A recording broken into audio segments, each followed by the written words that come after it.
தமிழகத்தின் நெற்களஞ்சியமாக விளங்கக்கூடிய காவிரி படுகை மாவட்டங்கள் தற்போதைய மழையால் வெள்ளக்காடாக காட்சியளிக்கின்றன. தஞ்சை மாவட்டத்தில் 5-6 நாட்களாக தொடர்ச்சியாக பெய்த பெருமழை விவசாயிகளை சோகத்தில் மூழ்கடித்துள்ளது. இம்மாவட்டத்தில் மட்டும் சுமார் 32,000 ஏக்கரில் பயிர்கள் வெள்ளத்தில் மூழ்கியுள்ளன.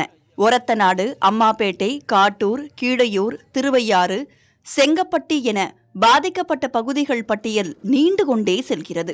குலமங்கலம், தென்பாதி, சமயன்குடிக்காடு உள்ளிட்ட கிராமங்களில் 1 மாதமே ஆன நெற்பயிர்கள் கழுத்தளவு நீரில் மூழ்கியுள்ளன. வயல்களில் உடனே நீர் வடிந்திருந்தால் இப்பிரச்சனை ஏற்பட்டிருக்காது என்றும், தூர்வாரியிருந்தால் நீர் தேங்கியிருக்காது என்றும் குற்றம் சாட்டுகின்றனர் விவசாயிகள். இதில் உயர்மட்ட அதிகாரியோ யாரோ நடைமுறையில் பார்த்ததாவோ ஒரு இதோ இல்லை. தூர்வாரதுக்கான வருஷம் தூர்வாரிட்டு இருந்தாங்க. இப்போ அது சுத்தமாக 4 வருஷம் முற்றிலுமாக தூர்வாரதே இல்லை.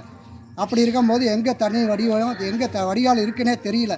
ஸோ அது மாதிரி பழைய வாய்க்கால், ஓடைகள் எதுவுமே தூர்வாராதனால தண்ணி பூரா தேங்கி இருக்குது வயலில். எங்கள் வயலில் பார்த்தீங்கன்னா பின்னாடி பார்ப்பீங்க, அதில் பார்த்தீங்கன்னா முற்றிலுமாக நாற்றே இல்லை. இந்த 1 மாதம் நட்டு அறுவடை சீசனில் இருக்கும். கருது வர சில வயல்லாம் பார்த்தீங்கன்னா கருது வர ஸ்டேஜில் இருக்குது. சுத்தமாக முற்றிலுமாக பாதிப்படைஞ்சிருச்சு. வெள்ள பாதிப்புகளை அதிகாரிகள் நேரில் வந்து பார்வையிடவில்லை என்ற குமுறலும் பல விவசாயிகளிடம் உள்ளது. பாதிப்பு இவ்வளோ இருக்க, நாற்று போடிச்ச, நெல் பயிர் போடிச்ச, பயிர் அறுக்கிற பயிர் போடிச்ச, கருது வர்றது போடிச்சேன்னு நினைக்கல. அதிகாரிகள் எல்லாம் சரின்ட்டு போயிடுறாங்க. இதனால் நாங்கள் பாதிக்கப்பட்டவன் சிறு விவசாயி தான். நாங்கள் என்ன பண்ணுறது? புதுக்கோட்டை மாவட்டம் ஆவுடையார் கோவில் பகுதியிலும் சுமார் 500 ஏக்கரில் நெற்பயிர்கள் முழுமையாக நாசமாகியுள்ளன. திருவாரூர் மாவட்டம் முழுவதும் சுமார் 25,000 ஏக்கர் பயிர்கள் நீரில் மூழ்கியுள்ளது.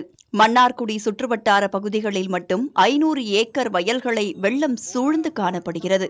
தண்ணீருக்குள் தலை சாய்ந்து கிடக்கும் நெற்பயிர்கள் காண்போர் மனதை கணங்க செய்கிறது. அவற்றை விளைவித்தவர்களுக்கு உரிய உதவிகள் கிடைக்காதது தாங்க இயலாத சோகத்தையும் அதன் தொடர்ச்சியாக ஆவேசத்தையும் ஏற்படுத்தியுள்ளன. அப்போ இன்சூரன்ஸும் கொடுக்க மாட்டேங்கிறீங்க. அப்புறமே கேட்டாக்க இந்த ஏரியாவில் யாருமே பாதிக்கலைன்றீங்க. என்னது பாதிச்சிருக்குல்ல? அப்போ இந்த ஏரியாவில் உள்ளவங்க எல்லாரும் செத்தாதான் இன்சூரன்ஸ் கொடுப்பீங்களா? ஒருத்தன் செத்தா இன்சூரன்ஸ் கொடுக்க மாட்டீங்களா? என்னங்க சிஸ்டம் இது? இன்சூரன்ஸ் சிஸ்டம் நிவாரணமும் அதே மாதிரி தான். இது பாருங்கள், 6 நாளாக தண்ணி உள்ள கிடக்கு, எல்லாமே அழுகி போச்சு. 15மா கொஞ்சம் இல்லை, 5 ஏக்கர் 5 ஏக்கர் அழுகி கிடக்குது. இதை போய் நிவாரணமும் கொடுக்குறாங்கல்ல. நிவாரணம் கேட்டாக்கா இந்த ஏரியா பாதிக்கலைன்றாங்க. அப்போ இந்த பாதிச்சிருக்குல்ல, அப்போ என்ன சிஸ்டம் என்ன? அப்போ விவசாயி எப்படி தான் நம்ம விவசாயம் பண்ணுறது? இப்படி ஆணிச்சுன்னா விவசாயம், என்னோடய சன்னதிகள்லாம் எப்படி விவசாயத்தில் நான் இறக்க முடியும்? அப்புறமா உணவுப் பொருள் பஞ்சம் வந்துச்சுன்னா என்ன செய்கிறது? இதெல்லாம் பெரிய வவுத்தறிச்சலாக இருக்குது சார். விளைந்த நெல் வயல்கள் நாசமாகி கிடப்பதை பார்த்து விவசாயிகளின் வயிறு எரிகிறது. இதே போன்ற நிலை நீடித்தால் அடுத்து யார் விவசாயம் செய்வது? வயிற்றுக்கு சோறு எப்படி கிடைக்கும் என்ற கேள்விகளுக்கு பதில் தரப்போவது யார்?